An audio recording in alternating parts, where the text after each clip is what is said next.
แต่ว่าสีพาไอเตียงมาเบิ่งอีกครั้งถ้าไอเตียงเรามาทางนี้พี่น้องไงสีพาไอเตียงเพิ่นมาเบิ่งต้นพี่น้องเพราะว่าทางเบาเจ็บกับบ่ฮู้ที่ซอยหยังพี่น้องแต่รอท่าอ้ายเพิ่นมาก่อนแล้วก็ให้อ้ายเพิ่นเข้ามาเบิ่งพี่น้องนะจ้ะให้น้องเพิ่นเฮ็ดก่อนพี่น้องนะนี่นะอยู่จักกรรมตัวนี้10,000ตัวนี้แพงรู้สึกว่าแพงนี่เด้อเกลือเป็นนัวแต่ว่าทางน้าบ่าวก็ลืมซื้อมักเผ็ดคิดว่ายังเพราะว่าซื้อเด้อขอบใจดอยเอาไปเด้อเลยปิ้งข้าวพี่น้องคนอื่นปิ้งซีดแต่ทางเราปิ้งข้าวถ้าปลูกผักปลูกหญ้าเนี่ยแบบโตไวนะได้กินไวนะแต่ก็บ่เจ็บบ่ฮู้ว่าสิเฮ็ดหยังแต่ให้พ่อพี่น้องเม่นมานำกันเพราะว่ามีดินอยู่พี่น้องมีดินอยู่นะคอมเมนต์มาซอยน้องนำกันพี่น้องไง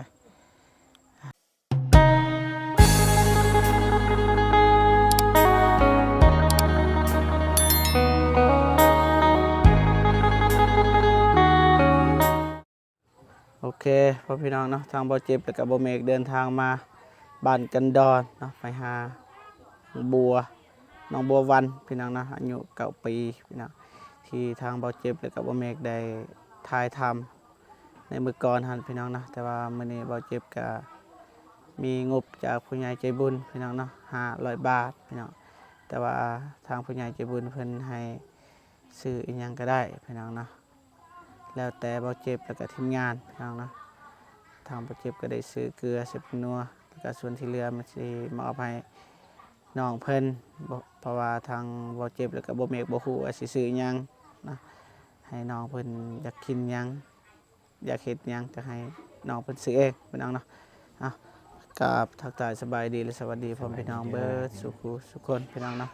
ก็ยินดีต้อนรับเข้าสู่ช่องบ่าวเจ็บ Channel คือเก่าพี่น้องเนาะไปมีแต่ไปหาน้องเพิ่นก่อนพี่น้องเอ้ยไปดีเด้อบ่เมกเด้อ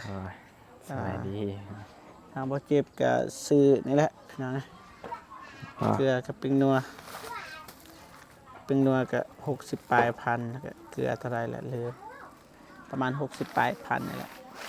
65,000ประมาณนั้นรวมถ้าสิไปหาน้องเพิ่นก่อนพี่น้องนะน้องเพิ่นกำลังขนพืชพี่น้องเอ้ยเพื่อนที่เพิ่นแบกมาแล้วบางยาสิเอาเข้าในก่อนพี่น้องมาไว้ฮะพี่น้องมาแล้วสบายดีหยุดก่อนมาสิดีให้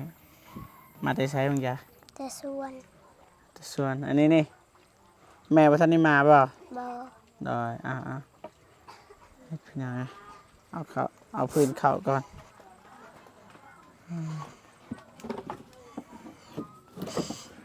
มีพื้นนะน้อง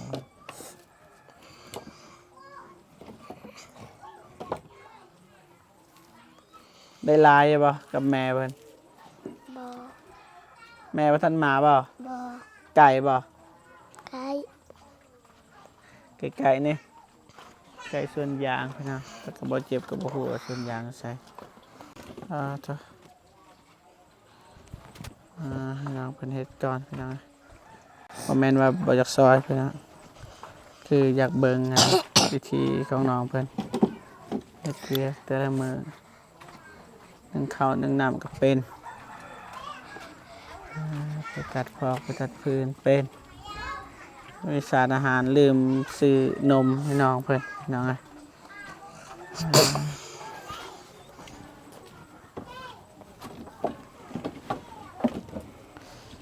ทางบ่เมกก็ซื้อกระปุ่นซื้อผลไม้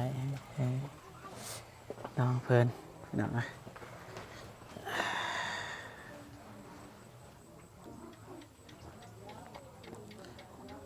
ย่างมาคนเดียวบ่ย่างมานี่ด้วยบ่ยานบ่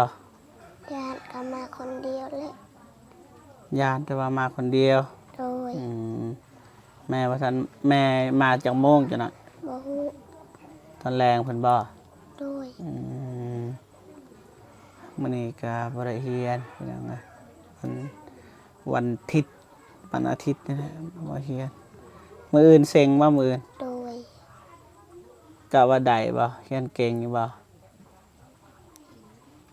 อันเป็นแต่ว่าเลขบางสูตรทันบ่ฮู้ บ่ฮู้ โดย เบิดแล้วบ่นั้นที่อายเอาให้ไข่ยังเบิดแล้ว ยัง ยัง โดย ดีแล้วยังก็ทำบ่เจ็บเพิ่นเลียวเห็นปีงเข้าเพิ่นน่ะคนอื่นปีงซีนแต่ว่าทางเราเพิ่นปีงเข้า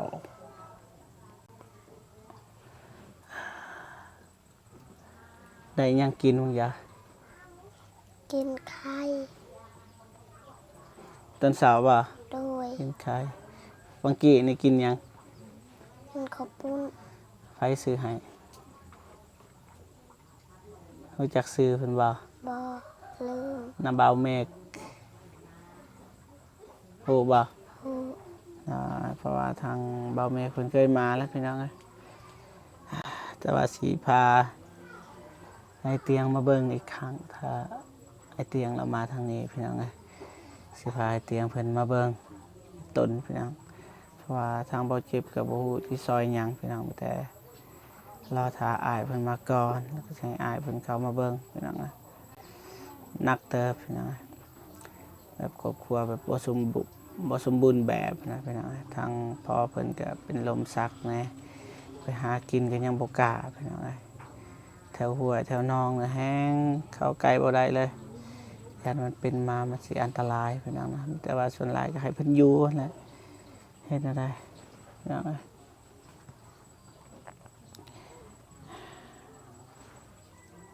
น้ำเนี่ยมาแต่ไส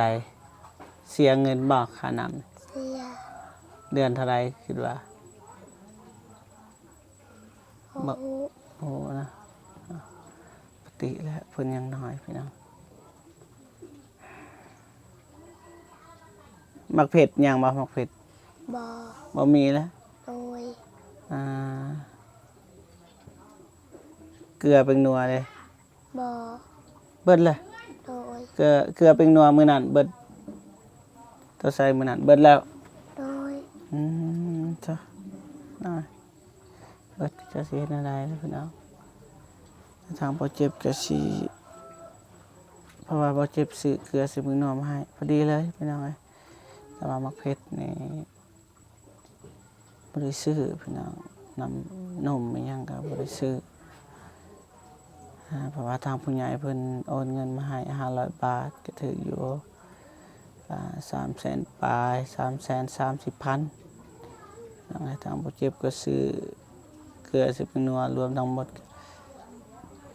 ก็ได้60ปลายพันแม่นบ่75,000 75,000นี่แหละพี่น้องเกลือ65บ่แม่นเป็นนัว65เกลือ 10,000ประมาณนี้พี่น้องแต่ว่าสิเอาเกลือกับเป็นนัวไปให้น้องก่อนพี่น้องเราถ่ากันเด้อ โดย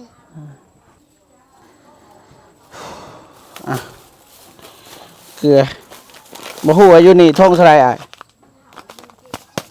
ฮะอยู่นี่แสนปลายแต่เฮาซื้อบ่ฮอดเฮาซื้อ65 ใจ นี่นะอยู่จักกรรมตัวนี้ 10,000 ตัวนี้แพงรู้สึกว่าแพงนี่เด้อเกลือเป็นนัวแต่ว่าทางน้ำบ่าวก็ลืมซื้อมักเผ็ดคิดว่ายังเพราะว่าเห็นเด็กกกมักเผ็ดนี่เต็มอยู่ข้างนอกพี่น้องแต่ว่าหมากมันบ่มีบัดไปเบิ่งนะ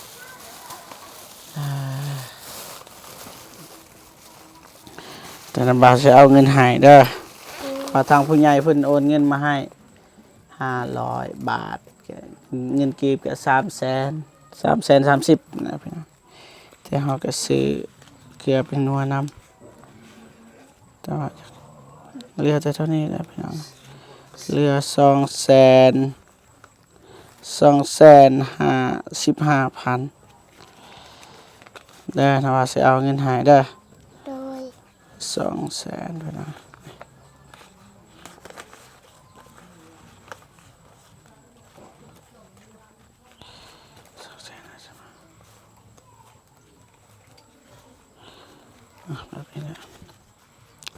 ไม่แต่ว่าให้เจ้าไปซื้อเด้อหรือว่าให้พ่อไปซื้อหรือว่าให้แม่อยากกินอิหยังก็ซื้อเอา โดย คันบ่มีมักเผ็ดก็ซื้อมักเผ็ดเอาเพราะว่าเกลือเป็นนัวเฮาก็ซื้อแล้วส่วนที่เหลือนี่ขึ้นกับน้องเองว่าเราอยากกินอิหยังซื้อเด้ออ่ะ ขอบใจ ดอยเอาไว้เด้อ โดย เคยมีคนเอาให้บ่แบบนี้ บอ บ่เคยเลย โดย แต่ส่วนหนึ่งนี่เอาไว้ซื้อข้าวต้มขนมไปโรงเรียนเด้อ โดย แล้วก็ส่วนที่เหลือนี่ให้แม่ก็ได้ให้พ่อก็ได้ซื้อมักเผ็ดอิหยังก็ได้พี่น้องที่จำเป็น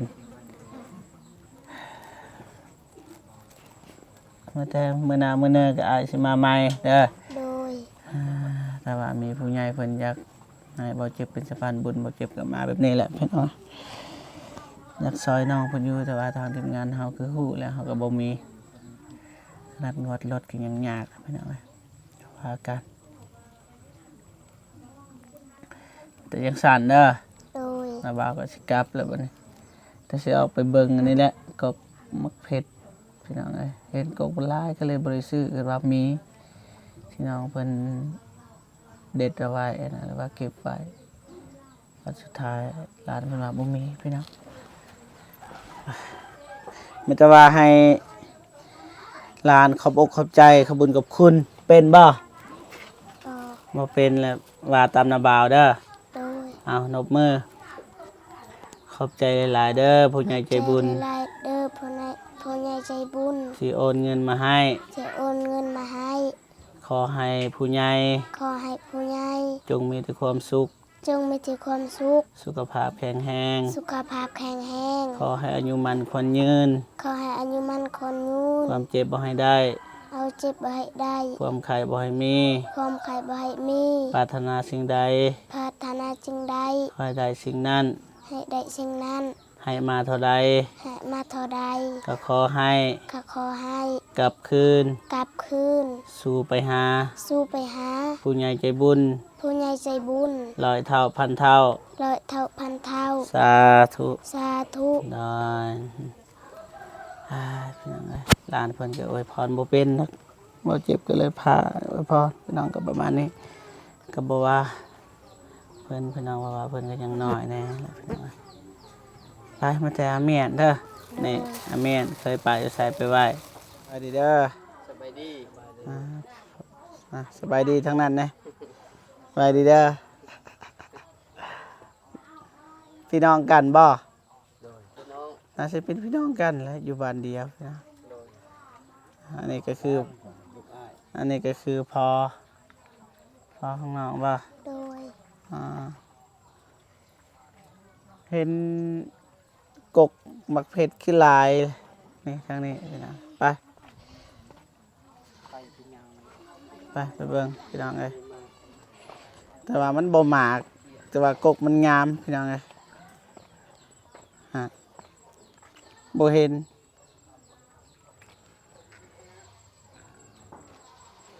นี่อันนี้ของกินนี่เห็นแล้วนี่มะเขือแต่หมักเดียวแล้วเห็นอะไร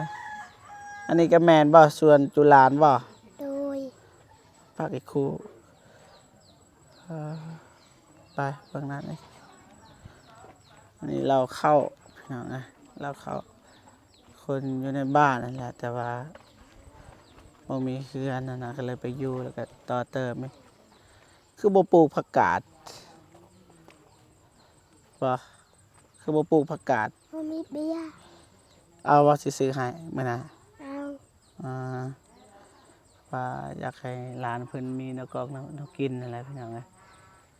ถ้าถึงว่าสิบ่ได้กินเนื้อแต่ก็ได้กินผักก็ยังโอเคทางนั้นมีแต่ผักบุ้งพี่น้อง โดย ผักบุ้งทางนี้มีแต่ส่วนหลายปลูกไว้คู่ดิน เป็นหยังคือว่าในเฮ็ดตัวนี้นี่ไผเฮ็ด พ่อกับแม่ พ่อกับแม่บ่ทั้งนั้นดินไผทั้งนั้น ดินล้าน ดิน พ่อแม่ อืมอ๋อมันก็โอเคได้พี่น้องถ้าแต่ว่าคือฮู้แหละบ่มีงบถ้าว่ามีงบนี่ปลูกผักเต็มอันนี้ก็พอได้กินพอได้ขายเลยพี่น้องแต่ปัญหาบ่น้ำอีกพี่น้องจักสิเฮ็ดให้ได้แล้วสิซอยเพิ่นพี่น้องมีแต่ว่าสิซื้อเบี้ยผักให้หลานเพิ่นปลูกเบิ่งว่าสิเป็นหรือบ่เป็นซื้ออ่าในมักทั่วในผักกาดในมะเขือให้หลานเพิ่นเอาไง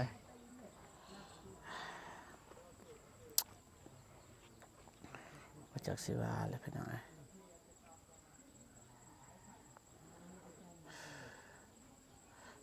อีหยังหั่นกระตูบหน่อยๆเราข่าวบ่ โดย เราข่าวไผ ของลาน อ่าคือว่าเอาไว้อยู่ไกลไกลแต่ยังดีแต่มีดินเพิ่นเอาไงยังดีบ่ดีอะดินมีแต่ว่าฝากพ่อพี่น้องคอมเมนต์มาเบิ่งว่าเพิ่นปลูกอีหยังแต่ว่าส่วนหลายเพิ่นปลูกแล้วนี่มันต้นปลูกเรียบร้อยแล้วถ้าคือฮู้แล้วมันต้นมันก็รายได้ต่อปีอะนะมันก็บ่อยากคักปานใดเพราะว่าทางร้านเพิ่นก็บ่มีหยังอะนะแต่ถ้าปลูกผักปลูกหญ้านี่แบบโตไวอะนะได้กินไวอะนะแต่ก็บ่เจ็บบ่ฮู้ว่าสิเฮ็ดหยังแต่ให้พ่อพี่น้องเม่นมานำกันเพราะว่ามีดินอยู่พี่น้องมีดินอยู่นะคอมเมนต์มาซอยน้องนำกันพี่น้องเอ้ยแต่จังสั่นเด้อ โดย น้าบ่าวก็สิกลับก่อน โดย แต่มื้อหน้าน้าบ่าวก็สิมายามใหม่ โดย มาบัดนี้